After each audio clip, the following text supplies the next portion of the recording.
Hello students, आज मैं start करने जा रहा हूँ वेक्टर अलजेब्रा का लेक्चर 3। आज हम बात करेंगे application of vectors to geometry.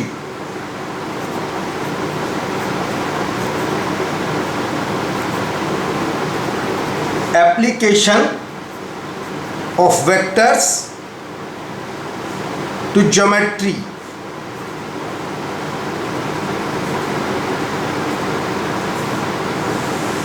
सबसे पहले इसके अंदर बात करेंगे सेक्शन फॉर्मूले की।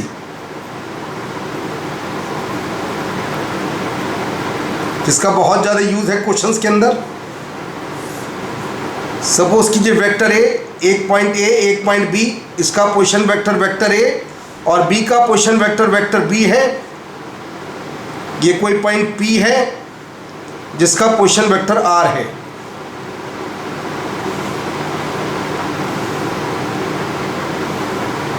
ये O है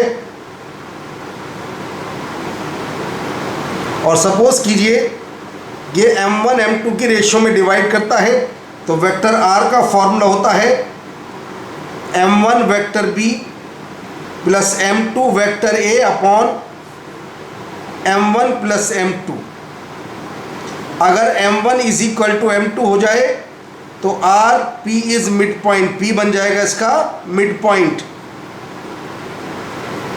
तो वेक्टर R होगा vector A plus vector B by 2, ये होगा इसका मिड पॉइंट। तो OP बन जाएगी इसकी मीडियन। अगर ये ट्राइंगल AOB हो तो OP होगी इसकी length of median. General point, अगर स्ट्रेट लाइन के इक्वेशन की बात करते हैं, equation of line passing through vector A and parallel to vector b, तो इक्वेशन होता है लाइन का vector a plus lambda vector b, और इसको हम लिख सकते हैं vector r minus vector a cross vector b equal to 0, ऐसे भी लिख सकते हैं। अगर हम वेक्टर सी से इसकी लेंथ ऑफ परपेंडिकुलर फाइंड करना चाहते हैं पी, तो क्या होती है पी, बस आर को हम सी से रिप्लेस कर देते हैं, vector c minus vector a cross vector b modulus upon mod b. इस तरीके से लेंथ ऑफ परपेंडिकुलर निकाल पाते हैं किसी भी कंडीशन की। एक कंडीशन और बोल देते हैं, इक्वेशन ऑफ लाइन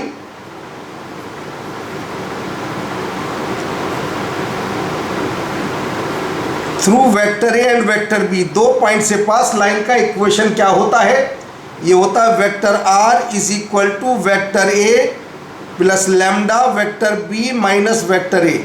अगर तुम्हें लैम्डा को कैंसिल करना, गायब करना चाहते हो, तो बस क्या करना है, लैम्डा को अकेला कर लीजिए और जो भी लैम्डा के साथ है उससे क्रॉस प्रोडक्ट कर दीजिए। ये लीजिए, ये आ जाती है स्ट्रेट लाइन के बारे में थोड़ा सा आइडिया, बेसिक आइडिया मुझे प्लेन का और देना होगा। प्लेन के बारे में, ये कोई plane, basic idea, vector a से पास हो रहा है और वेक्टर एन के परपेंडिकुलर है।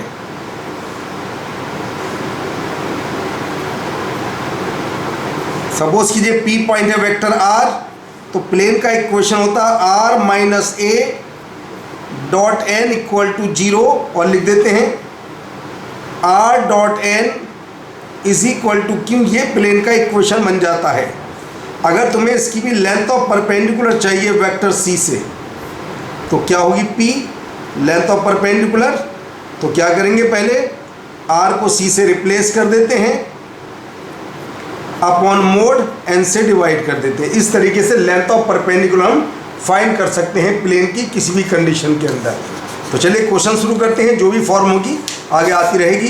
पहला क्वेश्चन है जी, if C is the mid point of A B, C is the mid point of A B, P is any point outside A B. देखिए क्या कहता है,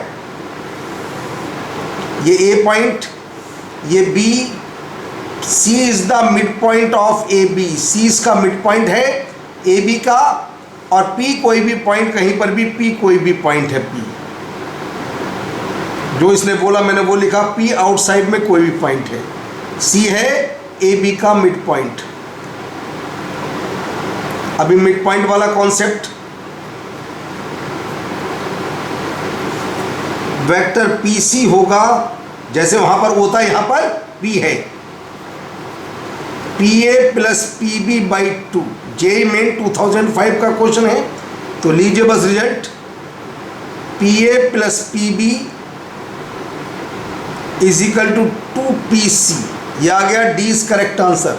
केवल मिड पॉइंट के ऊपर डिपेंड, डायरेक्ट क्वेश्चन है पेपर के अंदर। क्वेश्चन नंबर 2, यह जेई मेन 2013 में आया और 2003 में भी आ चुका। If the vectors AB AC are the sides of a triangle ABC, then the length of median through A।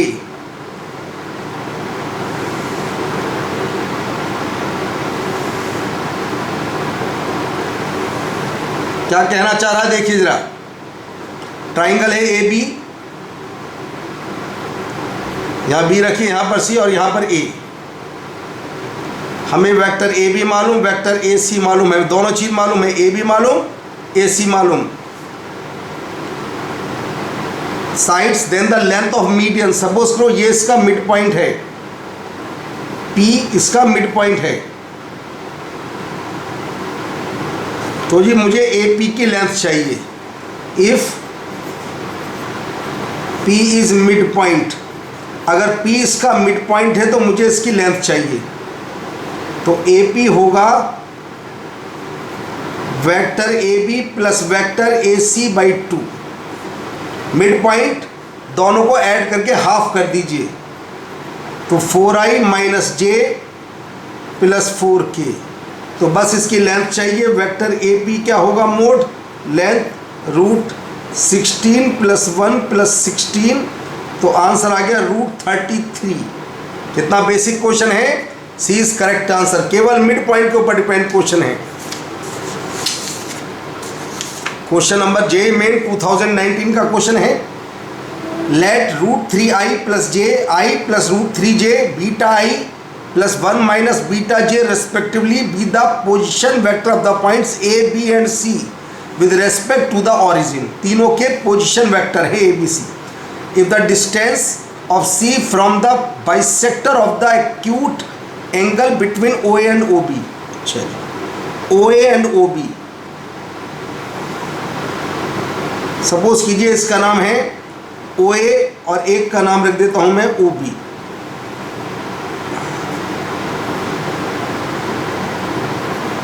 और इसका नाम है B। OA OB और ये रूट 3 प्लस आई, तो लिख देता हूं इसे रूट 3 कॉमा 1, आई का कोफिशिएंट कॉमा जे का कोफिशिएंट लिख देता हूं 1 कॉमा रूट 3। जरा ध्यान से देखिए, ये लेंथ इस लेंथ के इक्वल है, निकाल लीजिए। OA is equal to OB।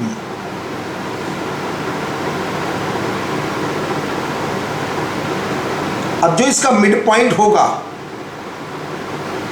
कहता है if the distance of C from the bisector of the angle, bisector जो इसको बाइसेक्ट, जो इसका आधा आधा करेगा, सपोज करो इसका नाम M है, तो बाइसेक्ट देखिए जरा, रूट 3 प्लस 1 बाई 2 और ये भी है रूट 3 प्लस 1 बाई 2। ये कहलाया हमारा बाइसेक्टर। ये है जी हमारा बाइसेक्टर। इसका इक्वेशन क्या है, देखो ध्यान से, इसका equation y is equal to x है। क्यों, x कोऑर्डिनेट y कोऑर्डिनेट के ये भी इक्वल है और ये भी 0 0, ये भी दोनों आपस में इक्वल हैं, तो y इक्वल टू एक्स आ गया। अब कहता है यहाँ पर कोई पॉइंट C यहाँ पर बोल दीजिए। C के कोऑर्डिनेट क्या होंगे जी, बीटा कॉमा 1 माइनस बीटा, ये इसके C के कोऑर्डिनेट हैं। Beta comma 1 minus beta C के कोऑर्डिनेट है। द सम ऑफ बाइसेक्टर, अब कहता है इसकी जो लेंथ है इस वाली लाइन से, ये हमें मालूम है इस वाली लाइन से लेंथ कितनी है इसकी। तो लेंथ जैसे कोऑर्डिनेट ज्योमेट्री में x minus y equal to 0, x minus Y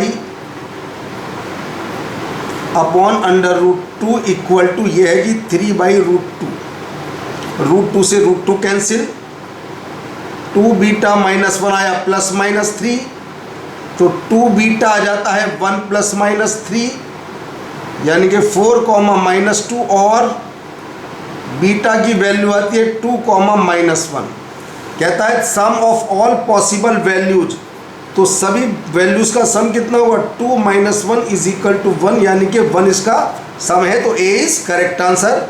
ये आ गया जी 2019 का क्वेश्चन। कितना बेसिक क्वेश्चन देख सकते हो। अब आइए इस टाइप का एग्जाम्पल की बात कर लेते हैं। वेक्टर ए मालूम, वेक्टर बी मालूम, then the point of intersection of the lines. दो लाइंस का पॉइंट ऑफ इंटरसेक्शन कैसे निकालते हैं। पहले लिखते हैं जी, पहली लाइन को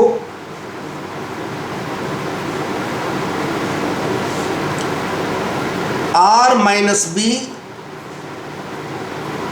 क्रॉस ए इक्वल टू 0। तो इससे पता चल जाता है r minus b is parallel to vector a, और लिख सकते हैं हम r minus b is equal to lambda vector a, और वेक्टर आर लिख सकते हैं vector b plus lambda vector a. Equation number 1। ये तो फर्स्ट लाइन की बात हुई। अब सेकेंड लाइन की बात करते हैं। R cross b is equal to a cross b, r minus a cross b equal to 0। यहां पर भी एक कॉन्सेप्ट बन जाता है क्या, vector r minus vector a is parallel to vector b. तो लिख देते हैं r minus a is equal to, इस बार म्यू का यूज कर ले, म्यू वेक्टर बी। तो आ जाता है vector r is equal to vector a plus mu vector b. ये आती है नंबर 2। अब ऐसा क्या करें तो 1 और 2 दोनों में आर आपस में इक्वल आ जाए। It is possible for lambda is equal to mu is equal to 1 रखते हैं, तो लीजिए पॉइंट ऑफ इंटरसेक्शन आ जाता है vector a plus vector b. बस ए में बी को ऐड कर दीजिए, आंसर आ जाता है। तो ए में बी को ऐड कर देते हैं, 3i प्लस जे माइनस के। बेसिक क्वेश्चन है। अगर ऐसे नहीं आता तो दोनों को आपस में इक्वल करके कंपेयर करते हैं। जैसे यहाँ पर वेक्टर ए का कोफिशिएंट लैम्डा है, यहाँ पर 1 है तो लैम्डा आ गया 1।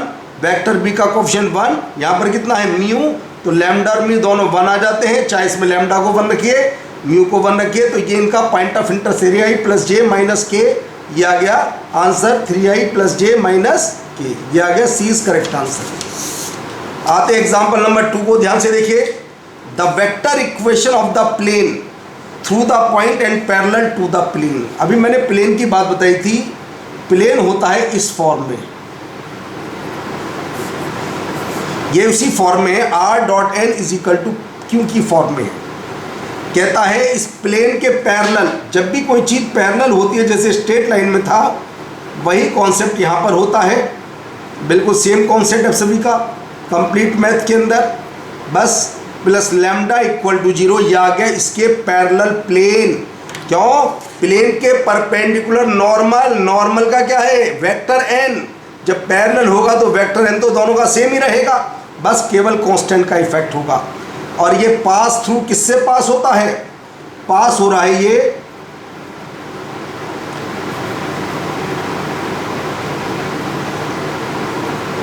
To i minus j minus 4k। तो बस ये इसे सेटिस्फाई करेगा।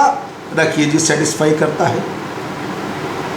2i minus j minus 4k dot 4i minus 12j minus 3k plus lambda equal to 0। 8 plus 12 plus 12 plus lambda equal to 0। तो जी लैम्डा की वैल्यू आती है -32। तो बस फ्रॉम 1 के अंदर लैम्डा की वैल्यू रख दीजिए तो आंसर आ जाता है 4i minus 12j minus 3k is equal to 32। देखिए कोई ऐसा आंसर है, ऐसा आंसर नहीं है, मगर इसमें नन ऑफ दीज भी है, तो आंसर आ गया none of these. Vector equation of the plane through the point, जो इस पॉइंट से पास हो और इसके पैरेलल हो।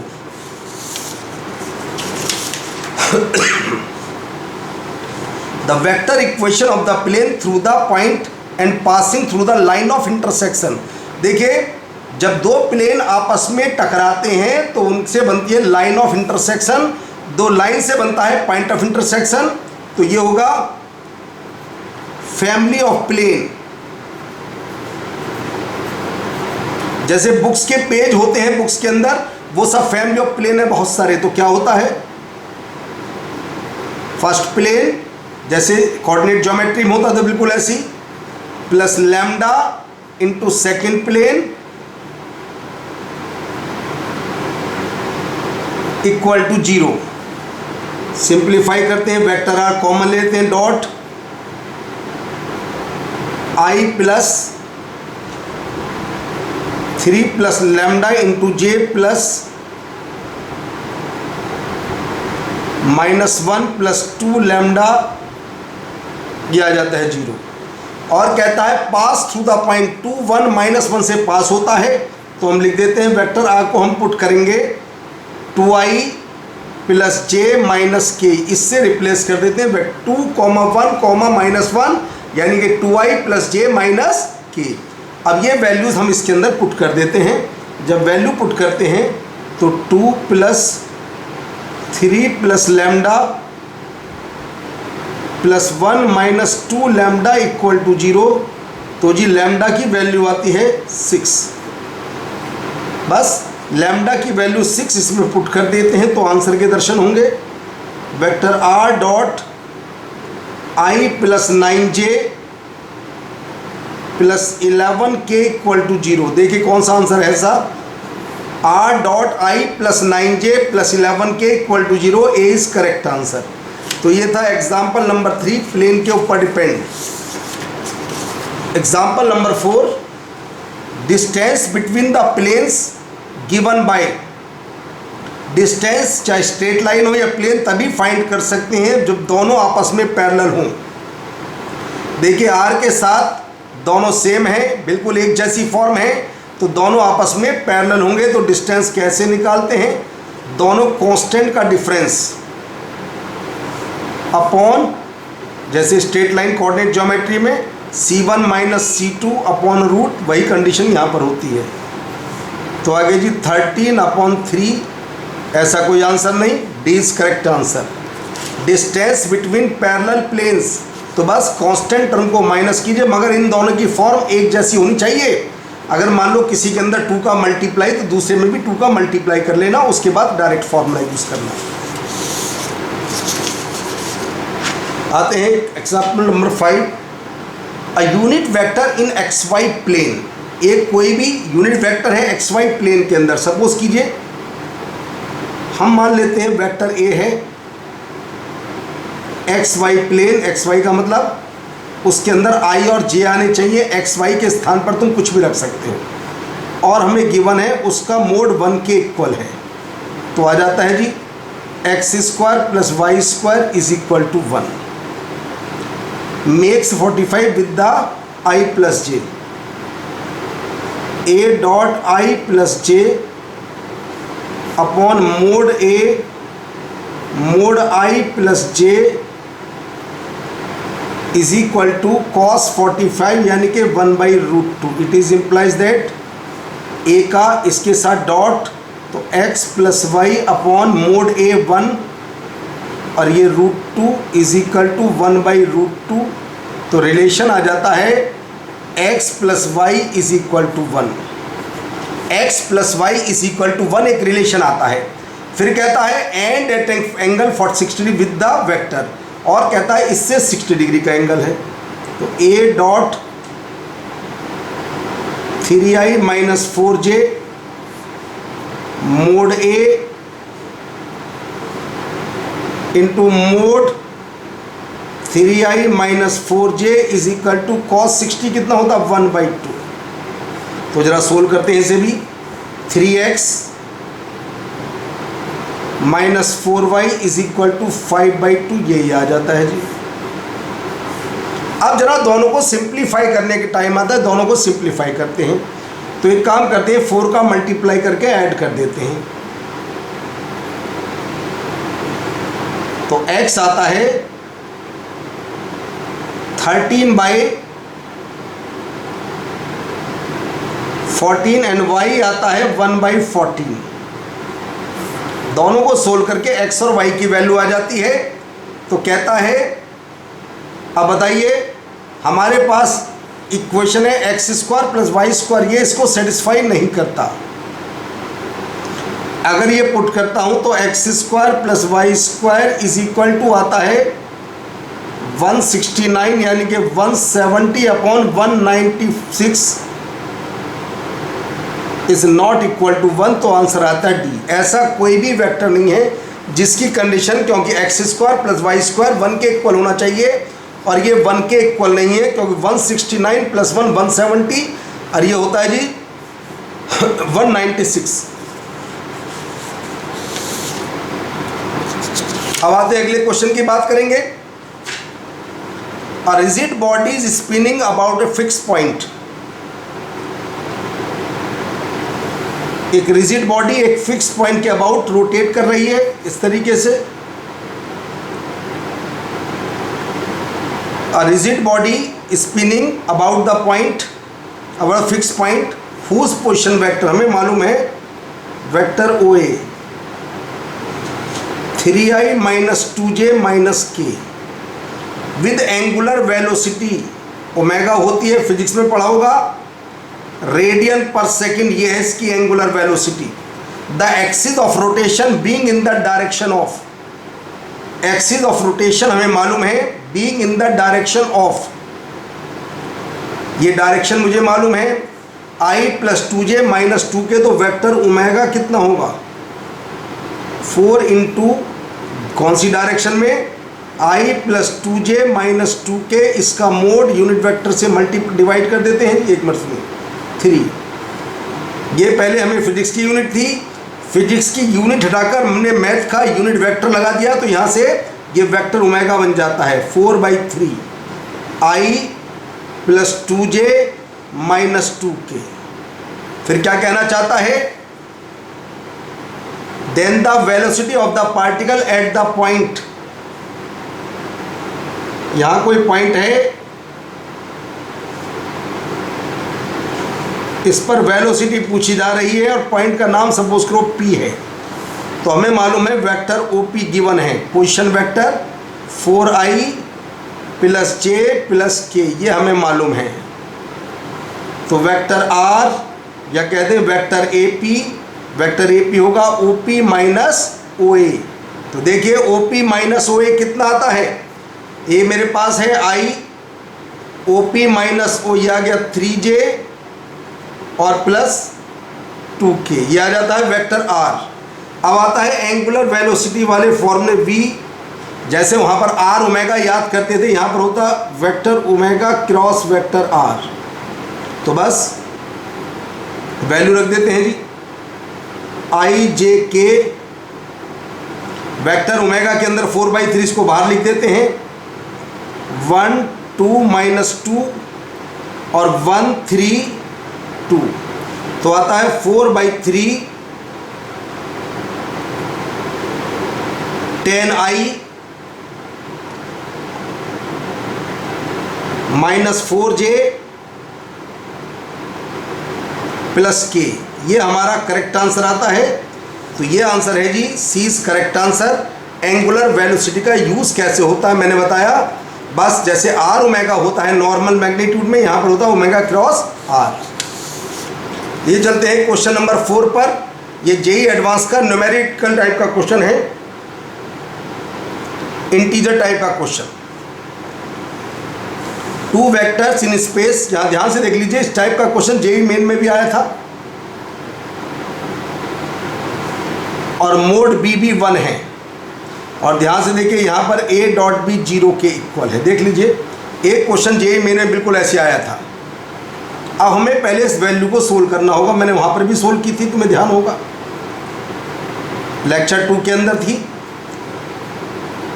Vector a minus 2 vector b, पहले सिंप्लीफाई कर रहे हैं,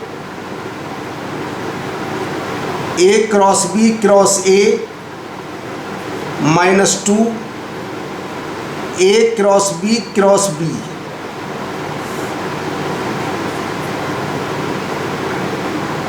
vector a square vector b minus a dot b vector a, इसको भी देख लेते हैं जी, a dot b vector b minus b dot b यानी कि वेक्टर b का स्क्वायर वेक्टर a।